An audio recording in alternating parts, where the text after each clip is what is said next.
Hello my dear student and friends, welcome to my YouTube channel Brijesh Pandey sir Prayagraj. आप सभी का हमारे यूट्यूब चैनल पर स्वागत है। आज हम आप सभी के लिए टीजीटी, पीजीटी और यूजीसी और तमाम प्रतियोगी परीक्षाओं में अक्सर पूछे जाने वाले प्रश्न, जैसा कि अभी यूपीएससी, यूपीपीएससी में भी पूछा हुआ है, तो इन सभी प्रश्नों का उत्तर के लिए देने के लिए हम एक महत्वपूर्ण टॉपिक लेकर के आए हैं। वो है पर्यावरणीय कुजनेट्स वक्र, कुजनेट्स वक्र और लैफर वक्र, लैफर कर्व या लैफर वक्र कहते हैं हम इसे। इन दो वक्रों के बारे में हम चर्चा करेंगे। एक पर्यावरणीय कुजनेट्स, वो प्रति व्यक्ति आय और आर्थिक विकास के मध्य संबंध को दिखाता है। यह दिखाता है कि कैसे आर्थिक विकास होता है तो असमानता अर्थात पर्यावरण में जो होने वाला प्रदूषण है उसमें कैसे कमी आती है अंतिम रूप से। जबकि दूसरा ये दिखाता है, लैफर वक्र ये दिखाता है कि अर्थव्यवस्था में जो कर की दर जब ऊंची होती है, लगातार बढ़ती है, तो उसके परिणाम स्वरूप जो कर से प्राप्त आय होती है या राजस्व होती है उसमें कैसे कमी आती है। तो आइए हम इसी बात पर चर्चा करने जा रहे हैं। हम मुख्य रूप से देखिए लैफर कर्व की सर्वप्रथम चर्चा हम करें तो लैफर वक्र, लैफर वक्र इसे आर्थर लैफर के द्वारा दिया गया, आर्थर लैफर के द्वारा दिया गया। और ये लैफर वक्र कर से प्राप्त राजस्व या आय तथा कर की दर के बीच संबंध को दिखाता है।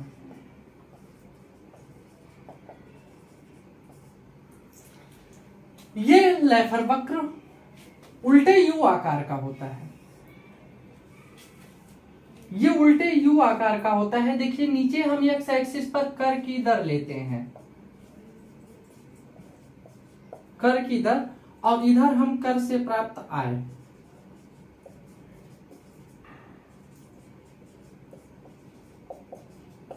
ये उल्टे यू आकार का होता है। देखिए कुछ इस तरह से होता है। ये है लैफर वक्र, इसको कहते हैं लैफर वक्र। देखिए ये क्या दिखाता है, इस ग्राफ से समझिएगा, इस ग्राफ को समझिएगा। ये कह रहा है, लैफर ने इसका प्रतिपादन किया आर्थर लैफर के द्वारा, और ये दिखाता है कि कर की दर और आय के मध्य संबंध। देखिए प्रारंभ में मान लीजिए कर की दर शून्य हो, तो देखिए कर की दर के शून्य होने पर कर आय भी शून्य है। लेकिन जैसे जैसे कर की दर बढ़ती जाती है, देखिए कर की दर जिस प्रकार से बढ़ती जाती है, सपोज दैट 30%, कर की दर प्रारंभ में देखिए बढ़ रही है, जैसे जैसे वैसे वैसे आय भी बढ़ रही है। मान लीजिए 5% से बढ़कर के 10% हो रही है, तो देखिए आय 100 रुपए से बढ़कर के 250 रुपए हो जा रही है। उसके बाद 10 से 20% हो रही है, तब देखिए 20% से ये बढ़कर के 500 हो जा रही है। लेकिन 30%, ये देखिए ये क्या है, हाईएस्ट है, मान लीजिए 1000 रुपए। इस 30% यही अनुकूलतम स्तर होता है, अनुकूलतम स्तर, ऑप्टिमम लेवल होता है। अर्थात यहां पर आकर के आय मैक्सिमम हो जाती है। जितने लोग करदाता होते हैं वे सब के सब अपनी अधिकतम कर दे चुके होते हैं। यह स्थिति प्रायः आयकर एवं निगम कर के संदर्भ में देखी जा सकती है, आयकर और निगम कर के संदर्भ में देखी जा सकती है। आप देखिए जैसे जैसे कर की दर में वृद्धि हो रही है आय तो बढ़ रही है एक निश्चित सीमा तक 30%, जैसा कि भारत में अधिकतम कर की दर कितना है, टैक्स स्लैब कितना है 30%, 30% पर आकर के ये अधिकतम हो जा रहा है और अनुकूलतम स्तर को प्राप्त कर लेता है। अगर मान लीजिए यही लेफर कर्व बताना चाहते हैं, लेफर कर्व के माध्यम से आर्थर लेफर, कि अगर इसके बाद कर की दर में वृद्धि की जाती है, मान लीजिए 30 से 40% बढ़ा दें, तो राष्ट्रीय आय या प्रति कर से प्राप्त होने वाली आय में क्या आ जाएगी, कमी आ जाती है। अतः पीजीटी में पूछा हुआ प्रश्न है, लगातार पूछा हुआ है कि लेफर कर्व 2013 से लेकर के 2016 तक का भी प्रश्न पूछा हुआ है लगातार। तो देखिए ये कहना चाहते हैं कि कर की दर में यदि वृद्धि हो तो कर से प्राप्त होने वाले राजस्व में कमी होने लगती है। कर की दर में होने वाली वृद्धि कर राजस्व में प्रारंभ में तो वृद्धि लाती है, लेकिन एक निश्चित सीमा के बाद अनुकूलतम स्तर के पश्चात कर की दर में होने वाली वृद्धि कर राजस्व में क्या करती है, कमी लाती है। यही कहलाता है कर राजस्व और कर की दर के मध्य संबंध को प्रदर्शित करने वाले वक्र को ही हम लेफर कर्व कहते हैं या लेफर वक्र कहते हैं। तो आशा है आपको समझ में आ गया होगा कि प्रारंभ में जब कर की दर बढ़ती है तो कर से प्राप्त होने वाले पैसे की मात्रा या राजस्व में वृद्धि आती है, लेकिन एक निश्चित सीमा के बाद यदि कर की दर में वृद्धि की जाए तो कर राजस्व में कमी आती है। एक एग्जाम्पल के थ्रू देख लीजिए, मान लीजिए अर्थव्यवस्था में मान लीजिए 100 लोग रहते हैं, 5% कर अगर लगाया जाए तो 5% कर लगाने पर इसमें से मान लीजिए 25 लोग पे करते हैं, 25 लोग पे करते हैं, और अगर मान लीजिए 20% लगाया जाए तो इनमें से सपोज दैट 20 लोग लगभग टैक्स दे रहे हैं। 30% लगाया जाता है, तब देखिए मान लीजिए 30% कर लगाया जाता है तो 30% में मान लीजिए 18 लोग देते हैं, कर के दायरे में आते हैं, ये लोग कर का भुगतान करेंगे। लेकिन मान लीजिए अगर हम 40% कर दें तो इनकी संख्या घट करके 3 मान लीजिए हो जाएगी। तब ऐसी स्थिति में देखिए 100 लोगों में से 3 लोग मात्र कर दे रहे हैं।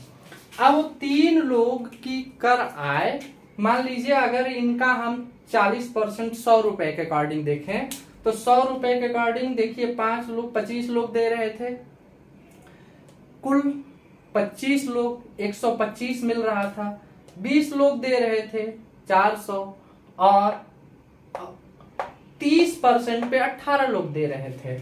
अगर 100 रुपए पर हम कर लगा रहे हैं तो देखिए 5 लोग 5 पच्चे 25 रुपया, सॉरी 25 पंचे 125 रुपया मिल रहा है। 20 लोग दे रहे हैं तो 20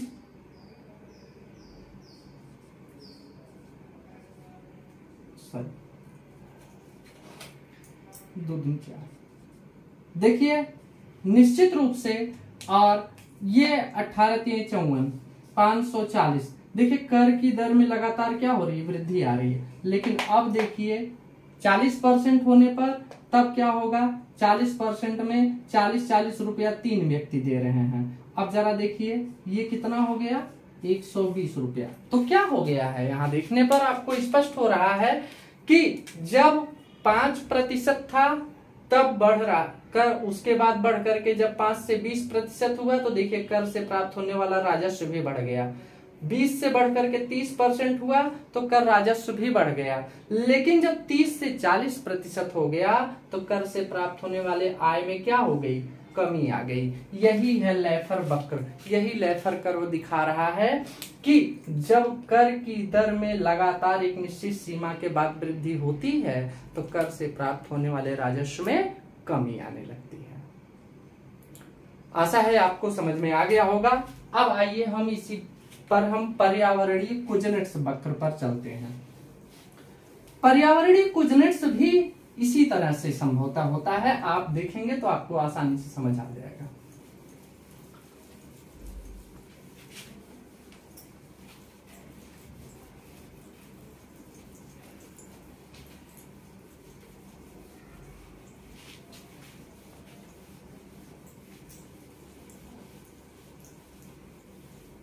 पर्यावरणीय कुजनेट्स वक्र, इसी को कहते हैं पर्यावरणीय कुजनेट्स वक्र। यह उल्टे यू आकार का होता है, रिवर्स यू शेप्ड, उल्टे यू आकार का होता है, जैसा कि लेफर कर्व भी उल्टे यू आकार का था। इसको कुजनेट्स ने, साइमन कुजनेट्स ने लगभग 1950 से 60 के दशक में दिया था।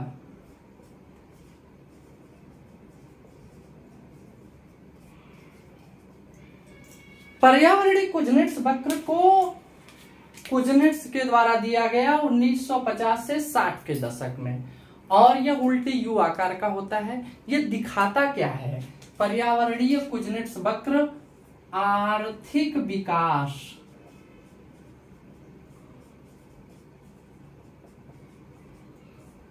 एवं असमानता के बीच संबंध।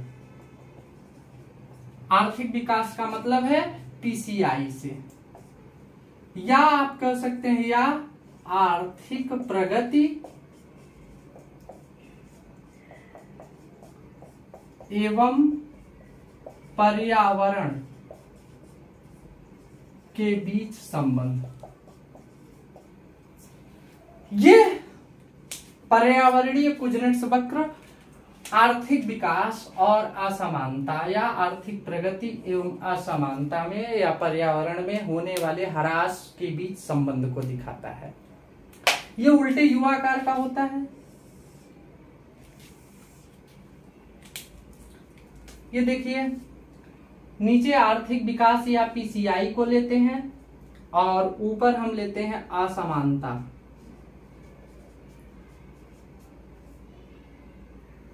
आर्थिक विकास या पीसीआई और ऊपर असमानता, ये है पर्यावरणीय कुजनेट्स वक्र।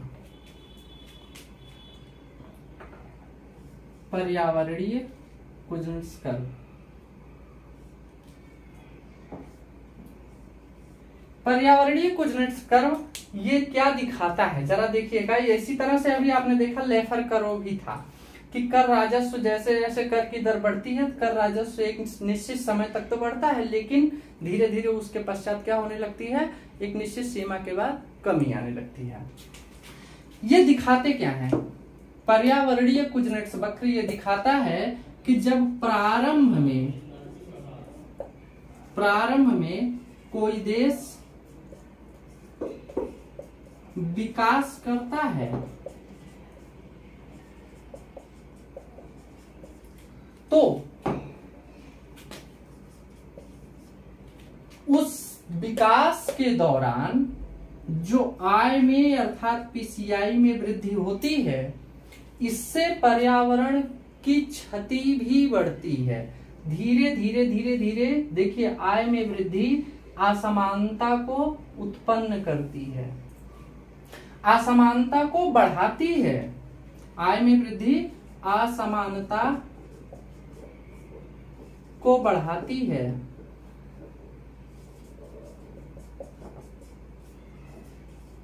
मतलब क्या है? मतलब पर्यावरण प्रदूषण बढ़ता है,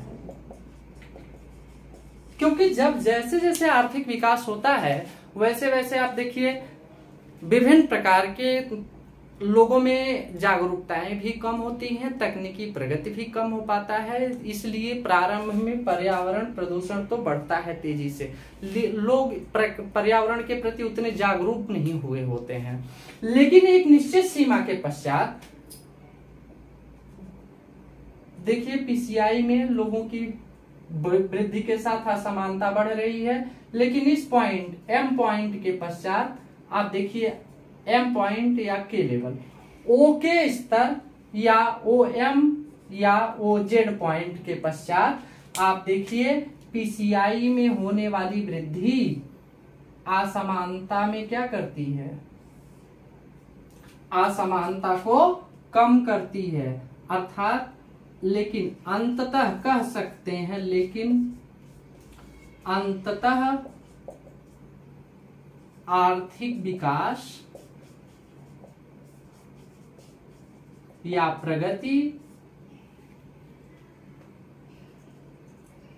असमानता या पर्यावरण प्रदूषण को कम करता है।